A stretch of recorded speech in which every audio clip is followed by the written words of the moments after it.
We're Ashley and Christian, and we started traveling together in March of 2017 and haven't stopped since. After visiting over 30 countries across 4 continents, we've become hooked on seeing, tasting, and trying new things. Being pushed out of our comfort zones while traveling has inspired us to set a crazy goal of visiting every country in the world. We just took a short train from Paris to Versailles, picked up some baguettes and some coffee, and we're on our way to the palace. We purchased our tickets online ahead of time, but they're not like skip the line tickets or anything. It just means that you don't have to purchase them at the ticket desk in Versailles. Exactly. We are a little bit late from our ticketed time, but that's all right because we have coffee. And that's really what matters this morning. It's about a 40-minute train ride from Paris and then a 20-minute walk from there because the RER Sea line is not working this year. They have it down for construction. So we had to take a different one that drops you off quite a bit farther away from Versailles. We can see the palace. We can also see the line, which is extremely long.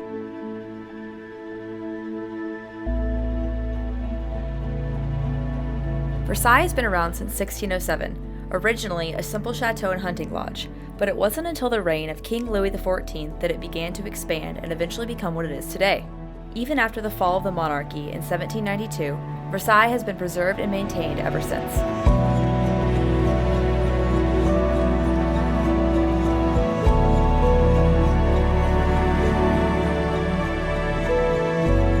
We are in the war room right now. A lot of the art in here replaces mythological creatures with Louis XIV, which of course was the king. And then on the main piece of art, it actually has Louis XIV's enemies being crushed beneath his horse.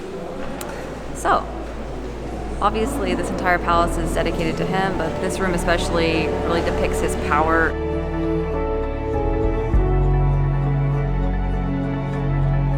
We're in one of our favorite rooms, which is the Hall of Mirrors. It's just this extremely long hallway with mirrors, obviously, and a bunch of chandeliers. In total, in the Hall of Mirrors, there's 357, probably just as many chandeliers as well. Mirrors were actually not very common in the 17th century. They were a sign of power, wealth, and self-confidence. So of course, King Louis XIV had to make an entire room dedicated to mirrors. This also happens to be the room that the Treaty of Versailles was signed in 1919, which is pretty dang cool to be able to stand somewhere where such significant history has taken place.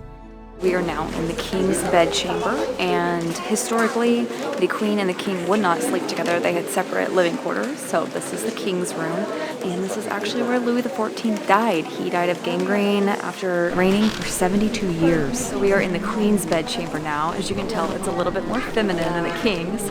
Marie Antoinette actually escaped behind a hidden door back behind I believe it's the jewelry cabinet when they were invaded in the 1780s, I think. See the door, guys. Look for the lines.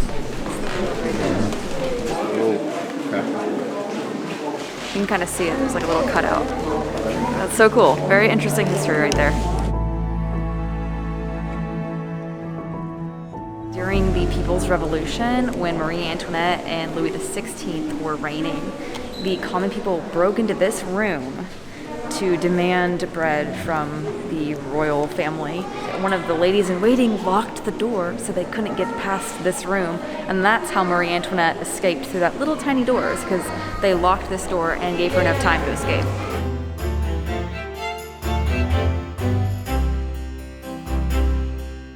This painting behind me depicts Napoleon when he took over after the French Revolution, crowning his wife. This thing is huge. It's probably 30 feet tall, 50 feet wide. It's just a massive painting.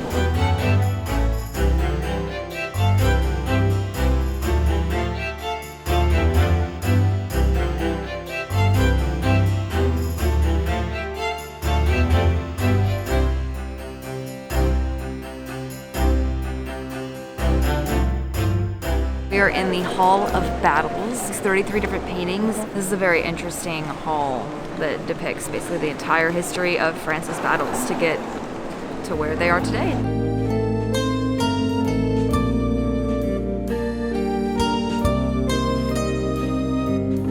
Paintings all over the walls kind of act as a timeline, so it's kind of cool because you walk all the way down the hallway and eventually you see France's history from the beginning all the way up until the latest.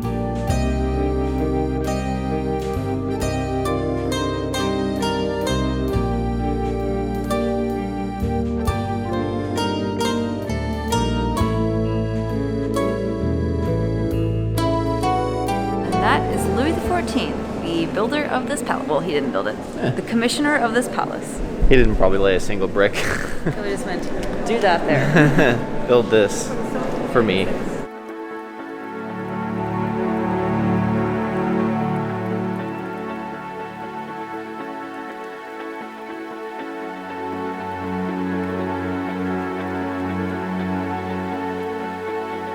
So we are now in the gardens. There's over 77 hectares of gardens that we can walk through. They say that to walk through all of them it would take 2 to 3 hours, so we're gonna stick to some of the main sites. This is not even considered one of the main areas, and yet this is how beautiful it is. So I'm very excited. We are heading towards the Grand Canal. We are headed down there to get some water. I'm really thirsty. I'm thirsty.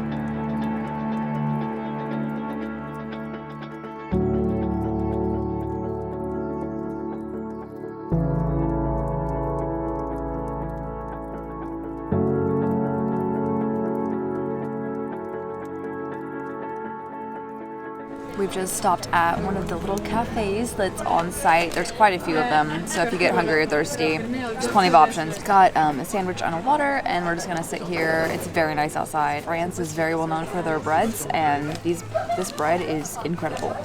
It is so soft. Cheers.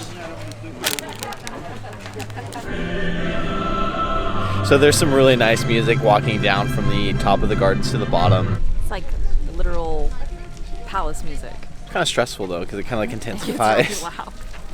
We're headed towards the Trianon Estates, which is the Marie Antoinette Estates, from what I understood from the signs. This is where the Grand Canal is, so we just took a right, and now we're heading down this little path, hoping to find what we're looking for.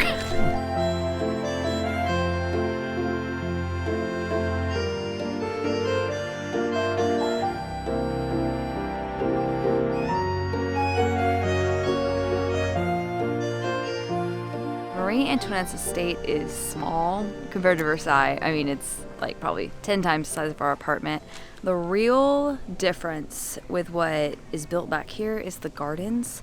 They're a lot more peaceful, a lot less structured. There's a lot more foliage and greenery that's allowed to just grow. She probably created this to get away from like the hustle and bustle of being the queen. She wasn't very empathetic towards her subjects at the time. I think that she tried to seek out a more simple life by coming back to these gardens, because you can tell just the way they're designed and laid out. It's very, very peaceful back here compared to Versailles. They're all very well manicured and put together, and you can tell there's just such a certain way you're supposed to look and act there, where back here it's a lot more relaxed.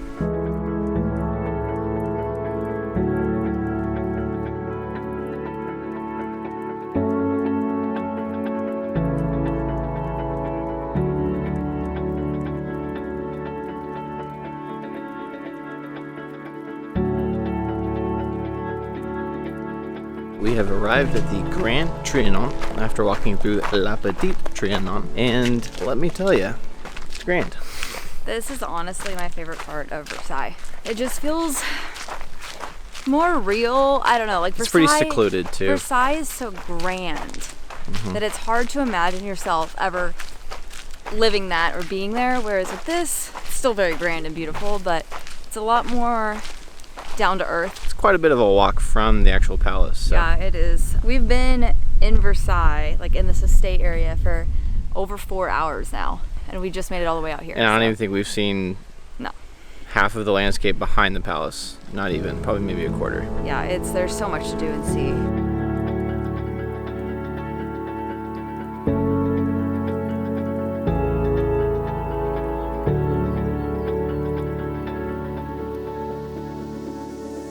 Louis XIII came out here to hunt. Well, when Louis XIV took over, he came out here for the same purposes, but realized how important these grounds were and how great this setting was. So instead of just keeping it for hunting grounds, he decided to build his palace out here. And that's where Versailles, the palace and the grounds, really came from. This was the home of the French king until Louis XVI. In the late 1780s is when the French Revolution began, and they overthrew the monarchy and became a republic. And so this Grand Canal right over here actually used to be a stinking swamp, which is really funny because it's such a beautiful thing now. So what do you think about the gardens, Grandma? I've been giving her crap all day because she looks like she's a grandma. Not because she's like, what she's wearing now is good, but when she puts that jacket on and she puts her little hair clip in, she's got her skirt on, you just look at her, you just see a little... like no shape wearing this jacket, which is fine, it's very comfortable. I don't care what I look like, it's comfy. There's a nice water fountain outside of the gates. We're getting ready to head back to the train station, but our camera's almost dead. One of the batteries did not charge last night. Obviously, our camera died. We are back in Paris. For our last activity today, we are going up the Tour Montparnasse, which is a 59-story tower that is supposed to have the best view of Paris from it. So we are going to figure out how to get up this. Going all the way up there. It's very high. Who's afraid of heights? Not me. We take an elevator up 56 floors and it goes up that high in 38 seconds, and then we climb 3 more floors from there. 1. We're zooming. 2. My ears just popped. We are on the 56th floor and they just have a bunch of windows on this floor that you can see out, but we are going to walk up the last 3 flights of stairs. I can already tell this is definitely the best view of Paris. This is beautiful from up here. It's the park we were at last night. Yes, there's Luxembourg. Okay, let's go up to the top.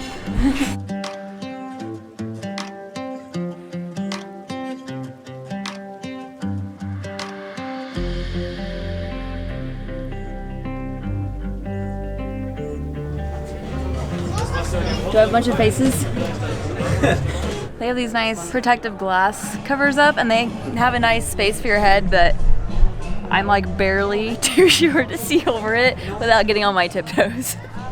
This is by far the best view of Paris. I officially have claimed it that. I think it said it was like 204 meters to the top, or 210, 15 meters.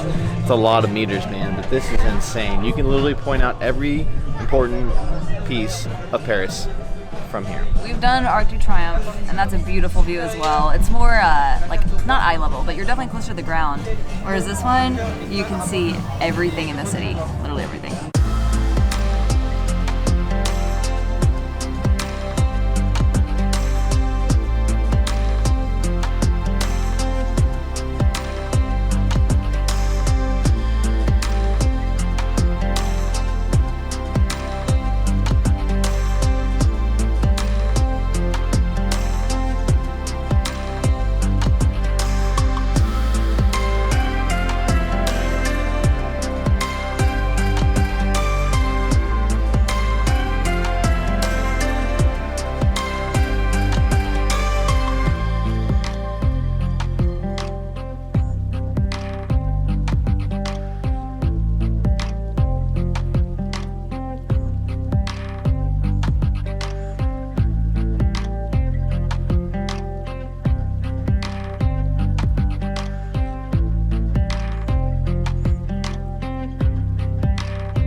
Way to end our time in Paris. This view is incredible, especially if you wait until nighttime for everything to light up. The Eiffel Tower at sunset, and also with the lights, and then when it's all lit up. So just a beautiful way to see Paris. I'd really recommend it. We paid €15 each to come up here, but it's our little splurge for Paris. Good way to spend our money.